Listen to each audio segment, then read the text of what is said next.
Sentence के बारे में, है ना। क्या होता है सेंटेंस? वाक्य। उसकी डिफिनीशन क्या होती है?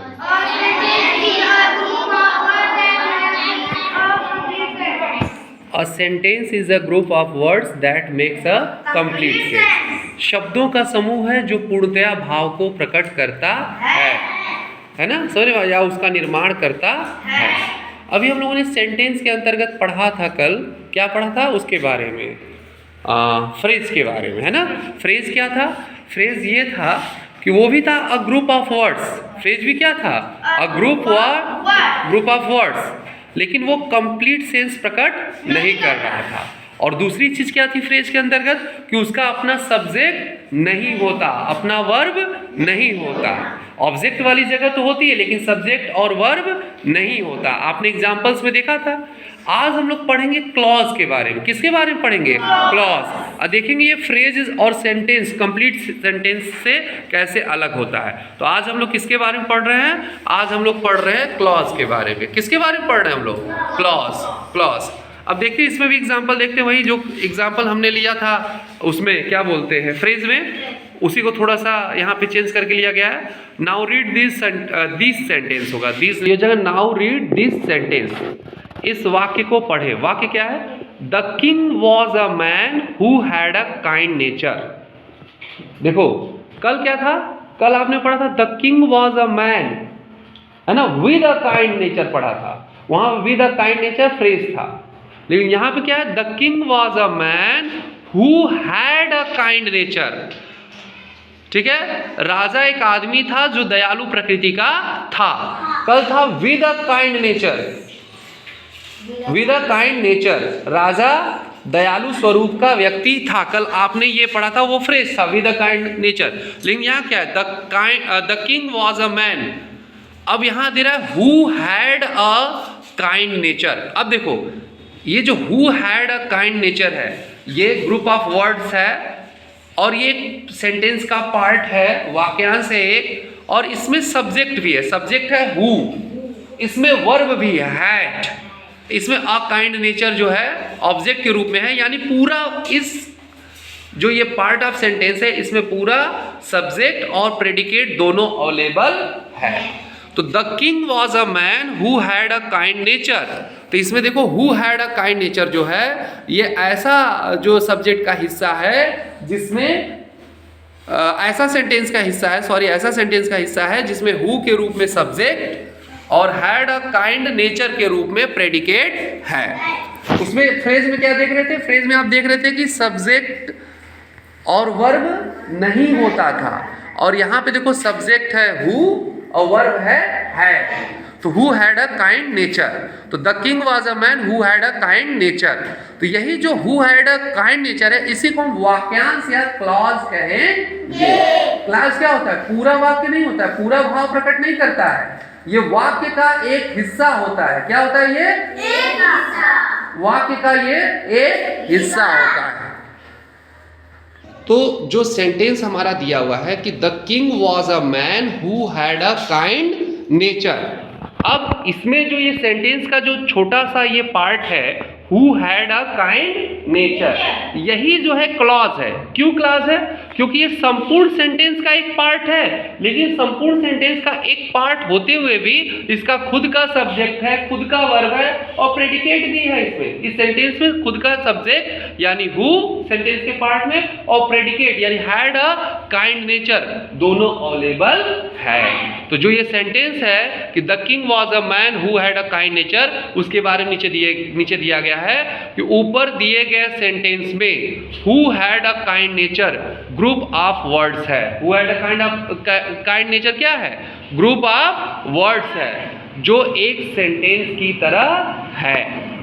तो ऊपर दिए गए सेंटेंस में who had a kind nature group of words है जो एक सेंटेंस की तरह है, क्योंकि इसमें सब्जेक्ट एवं वर्ब दोनों है, लेकिन यह कंप्लीट सेंस देने में असमर्थ है, इसलिए इसका प्रयोग एक सेंटेंस के पार्ट के रूप में किया गया है। सो we can say a group of words that forms a part of a sentence. A group of words that forms a part of a sentence. A group of words that forms a part of a sentence. शब्दों का वह समूह जो वाक्यांश वाक्य के एक हिस्से का निर्माण करता है एंड हैज अ सब्जेक्ट और उसका खुद का सब्जेक्ट होता है and predicate of its own is called a class, जिसका खुद का सब्जेक्ट और प्रेडिकेट होता है और वाक्य का एक अंश होता है, वो क्या कहलाता है? वो क्लॉज कहलाता है।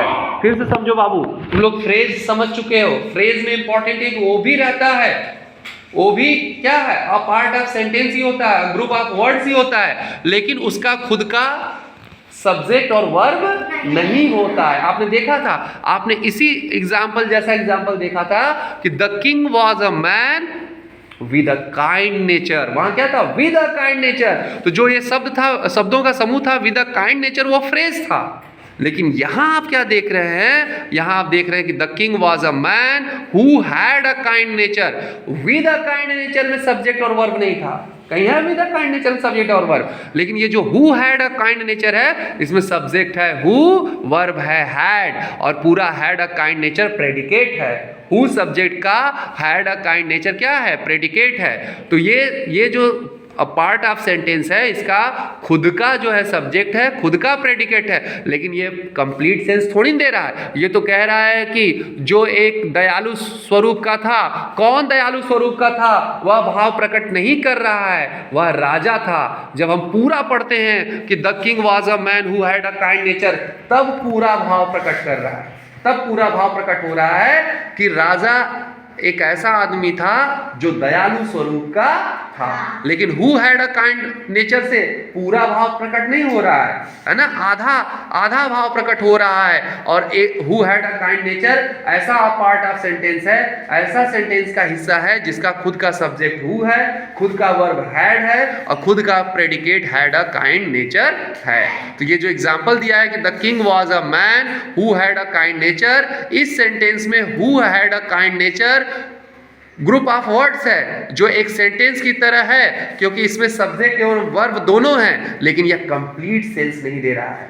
यह इतना ही सेंस दे रहा है कि जो एक दयालु स्वरूप का था। कौन दयालु स्वरूप का था? तो पूरा पढ़ना पड़ेगा, तब आपको पता चलेगा कौन दयालु स्वरूप का था। तो राजा जो एक आदमी था, वह दयालु स्वरूप का था। तो यह जो ग्रुप ऑफ वर्ड्स है, जो पार्ट ऑफ सेंटेंस है, इसमें सब्जेक्ट और वर्ब दोनों, लेकिन यह कंप्लीट सेंस देने में असमर्थ है। इसलिए इसका प्रयोग एक सेंटेंस के पार्ट के रूप में किया गया, सेंटेंस के एक पार्ट के रूप में किया गया। ठीक है। सो we can say a group of words, शब्दों का समूह, that forms a part of sentence, जो एक वाक्य के एक हिस्से का निर्माण करता है, and has a subject and predicate of its own, और जिसका स्वयं का सब्जेक्ट और प्रेडिकेट होता है, स्वयं का उद्देश्य और विधेय होता है, is called a class. Class कहलाता है, वाक्यांश कहलाता है। क्लास की परिभाषा क्या हो जाएगी? अ group of words that forms a part of a sentence and has a subject and predicate of its own is called a clause.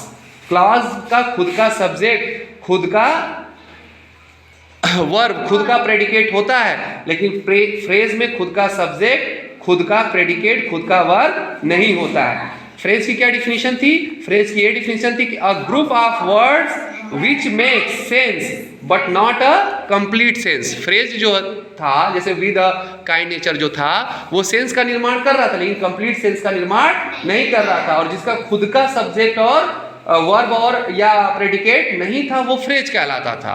लेकिन क्लास कैसे अलग है? क्लास ग्रुप ऑफ वर्ड्स है that forms a part of a sentence, जो sentence के एक हिस्से का निर्माण कराता है, and has a subject and predicate of its own, जिसका स्वयं का सब्जेक्ट और प्रेडिकेट होता है, वो क्लॉज कहलाता है। समझ में आया? कुछ पल्ले पड़ा? तो अब the king was a man who had a kind nature, इस एग्जाम्पल में who had a kind nature जो है क्लास है।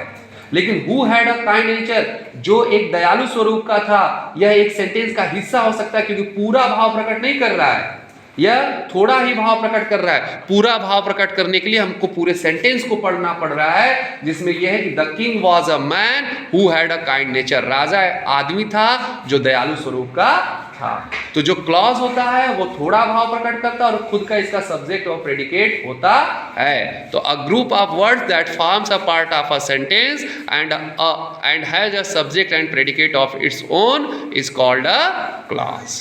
तो क्लास में सब्जेक्ट प्रेडिकेट पाया जाएगा और फ्रेज में खुद का सब्जेक्ट प्रेडिकेट नहीं पाया जाएगा, और दोनों सेंटेंस के हिस्से होंगे ना कि पूरे सेंटेंस होंगे, दोनों पूर्ण भाव नहीं देंगे, आंशिक भाव देंगे। तो ये था फ्रेज और क्लास। Thank you.